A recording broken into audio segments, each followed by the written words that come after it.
राव जो जोधा है उसको मारवाड़ रियासत का प्रथम प्रतापी शासक भी कहा है। ये बात भी ध्यान रखने वाली है। किसने कहा है? गौरीशंकर ओझा ने। गौरीशंकर ओझा ने कहा है कि मारवाड़ का प्रथम प्रतापी शासक कौन था? राव जोधा। क्योंकि उसके शासनकाल में मारवाड़ की जो सीमाएं हैं उनका बहुत ज्यादा विकास हुआ था। तो पहली बात तो ये राव जोधा वह जसमादे का पुत्र था। और किसके कारण ये शासक बना था? जसमादे के प्रभाव में आकर राव जोधा ने इसे शासक बनाया था। अब पहले हम बात कर चुके हैं सातल देव के बारे में, छोटा सा पढ़ना है। एक नया आने वाला है यहाँ पे जोधपुर के लिए, तो थोड़ा सा पढ़ना है। कोई ज्यादा इंपॉर्टेंट शासक नहीं है, लेकिन थोड़ा सा पढ़ रहे हैं। एक महत्वपूर्ण घटना इससे जुड़ी हुई है, उसके लिए पढ़ रहे हैं, वरना पढ़ते भी नहीं। ठीक है, तो आगे चल ये पढ़ लिया। अब हमने पहले पढ़ा था राव जोधा के समय कि राव बीका ने वचन दिया था कि मैं मारवाड़ के लिए कभी भी संघर्ष नहीं करूंगा। लेकिन इससे पहले उसने राव जोधा से एक वचन मांगा भी था कि आपके जो राजकीय चिन्ह है वो किसको मिलने चाहिए?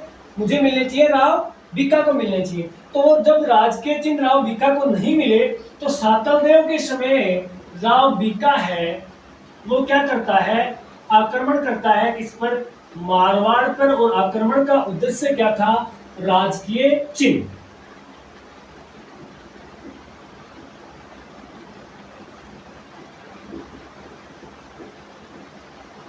राव बीका है वो मारवाड़ पर अपने पिता राव जोधा के राजकीय चिन्ह तलवार, कटार, मुकुट उनको प्राप्त करने के लिए मारवाड़ पर क्या करता है? आक्रमण करता है। अब पढ़ लेते थोड़ा सा इसके बारे में, महत्वपूर्ण घटना क्या हुई थी।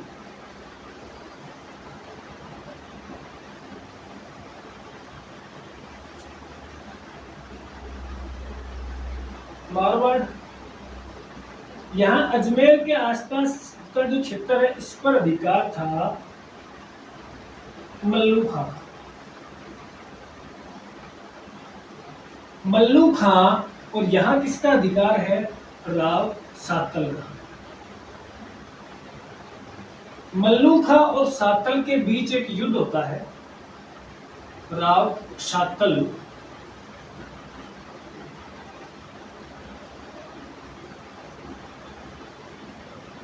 और मल्लू खां दोनों के बीच एक युद्ध होता है जिसे कहा जाता है कौशाणा का युद्ध। इसका युद्ध?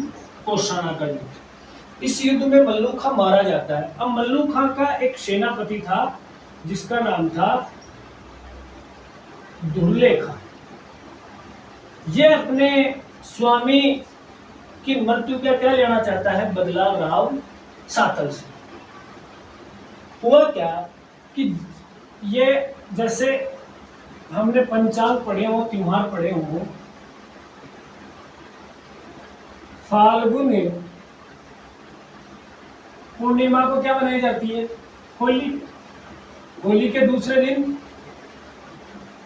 दुलंडी। और दुलंडी के तुरंत बाद क्या शुरू हो जाती है? गणगौर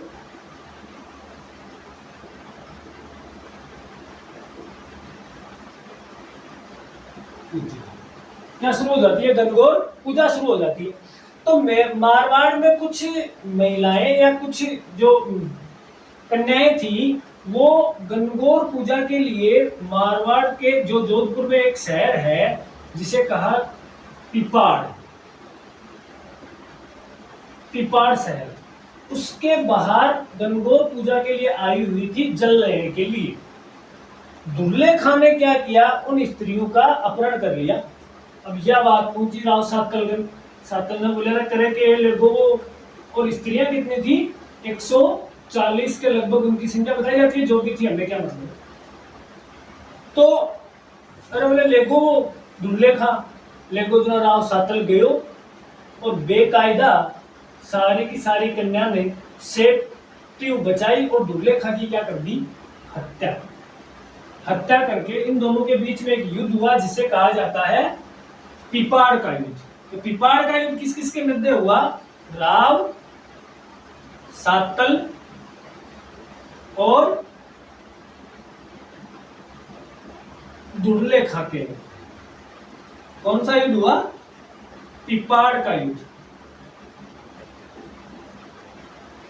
इस पिपाड़ के युद्ध में दुर्लेखा की हत्या कर देता है राव सातल, और राव सातल है उसकी हत्या करके उसका सर काट के ले आता है जोधपुर।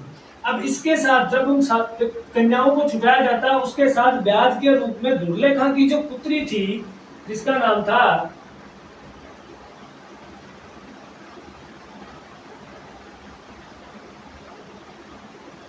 गिंदोली, क्या नाम था? गिंदोली, उसको भी ले आता है कहा? जोधपुर।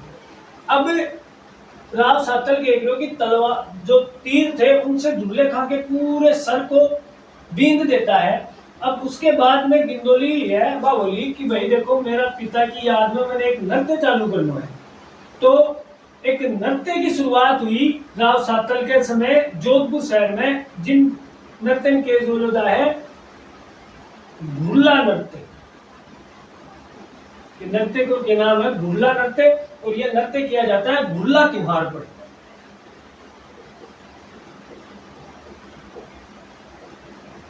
घुल्ला त्योहार पर एक नृत्य किया जाता है जिसे कहा जाता है घुल्ला नृत्य। और कब किया जाता है यह नृत्य? यह नृत्य किया जाता है चित्तर कर्षण, ऊपर लिख देता हूं,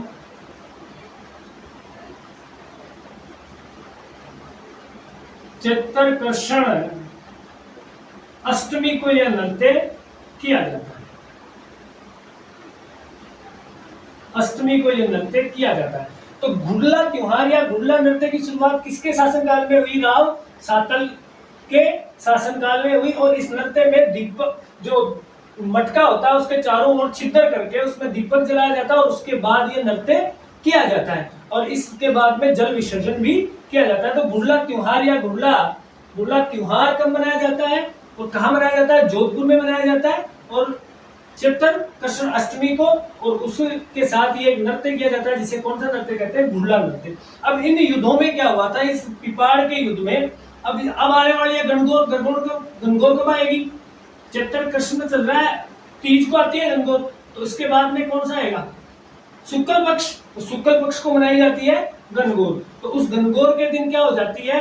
राव सातल की हत्या। इसीलिए जोधपुर में क्या नहीं मनाई जाती? गणगौर नहीं मनाई जाती। इस युद्ध में घायल हो जाते हैं, जो पिपाड़ का युद्ध था उसमें राव सातल घायल हो जाते हैं और गणगौर के दिन उनकी मृत्यु हो जाती है। इसलिए जोधपुर में क्या नहीं मनाई जाती? गणगौर नहीं मनाई जाती। और गणगौर है कहाँ की प्रसिद्ध? जयपुर की प्रसिद्ध है, इसीलिए इसे पढ़ना था। अब सातल की हत्या हो चुकी है 1492 में। इसके अलावा सातल ने सातलेश्वर कस्बा बसाया जो जैसलमेर में है। इसके बाद राव सूजा शासक बनता है। 1492 से 1515 तक ये शासक रहता है राव सूजा। अब इस राव सूजा ने 1510 में एक युद्ध किया था जिसे कहते हैं सोजत का युद्ध। इस सोजत के युद्ध में इसके इकलौते पुत्र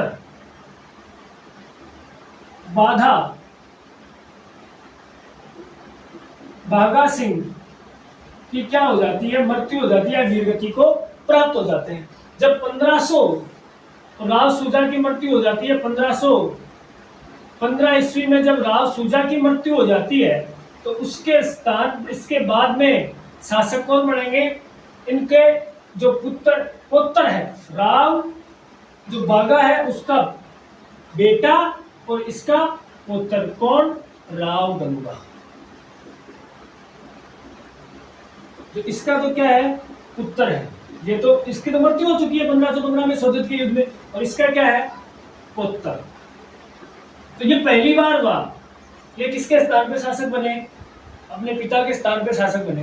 तो मारवाड़ में पहली बार कोई बेटा है वो अपने पिता के स्थान पे क्या बना है? शासक। तो आगे आने वाली क्लास में हम पढ़ने वाले हैं राव गंगा, जिसका छोटा सा इतिहास है। और राव गंगा के बाद में कौन इसका पुत्र आएगा? मालदेव, जो बहुत ही ज्यादा इंपॉर्टेंट है एग्जाम की दृष्टि से।